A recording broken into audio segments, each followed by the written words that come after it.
Chapter 41 of the Srrws of Satan, where I should really note that Maria Corelli is a writer. But just that I think about, like, what is kind of conjured up by bestsellerdom today, oftentimes, especially very popular novels, is really simple, dullard novels, novels that have, just kind of rudimentary English and stuff like that.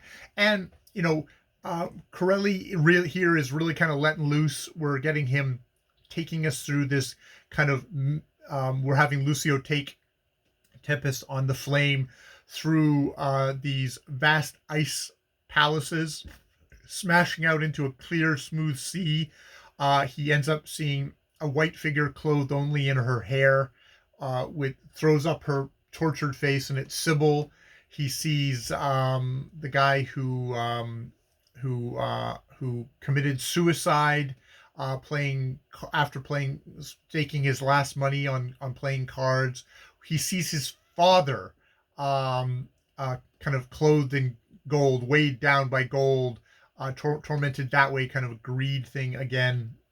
He's like, oh God, am I going to see my mother, my mother who died giving birth to me? And it's like, no, I never saw her. She must have made her way to heaven. It's a very, we're definitely straining. There's some ways, like when he goes into like talking about the unnameable remorse, the unimaginable sorrow on the face of Satan. I do get slightly, it conjures up a little bit of H.P. Lovecraft and the purpleness of his prose.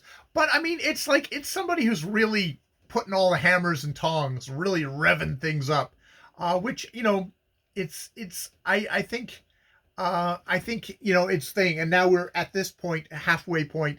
He says, like, we've come to the world's end. And what the world's end is, the one spot on Earth that man has not tainted as of yet.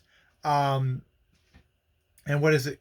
What does he say? He says, here, let me go the right way. The Kindle, a lot of times it's like, it's good at flipping pages, but other times it's like, it just kind of seems to just kind of do a cycle of going through a certain pages over and over and over again and not getting all the way back or all the way forward. So, lo, here we pause. There is a kind of a very heightened melodramatic sense to this, but lo, here we pause, said the commanding voice, here where the distorted shape of man hath never cast a shadow, here where the arrogant mind of man has never conceived a sin, here where godless greed of man hath never defaced a beauty or slain a woodland thing, here the last spot on earth left untainted by man's presence, here is the world's end. When this land is found and these shores profaned, when mammon plants its foot upon this soil, then dawns the judgment day. Which, I guess you read that, I've been reading all this out loud. It is very much pulpy melodrama. So maybe that's why it's like looked down upon by critics. But it's like, it's very energetic, and it's like I kind of enjoy that kind of cheesy, kind of over the topness in my writing every once in a while. Not everything has to be Tolstoy, which I'm also reading at the moment, which I'm quite enjoying. But it's someone who's like pounding the keys, and sometimes I like it pounding the keys. The Phantom of the Opera is here inside my brain. Kind of that kind of feel, but in writing.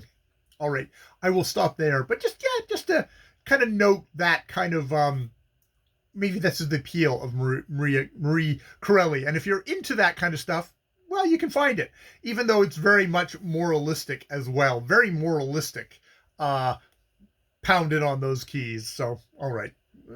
Yeah. Okay. More videos later.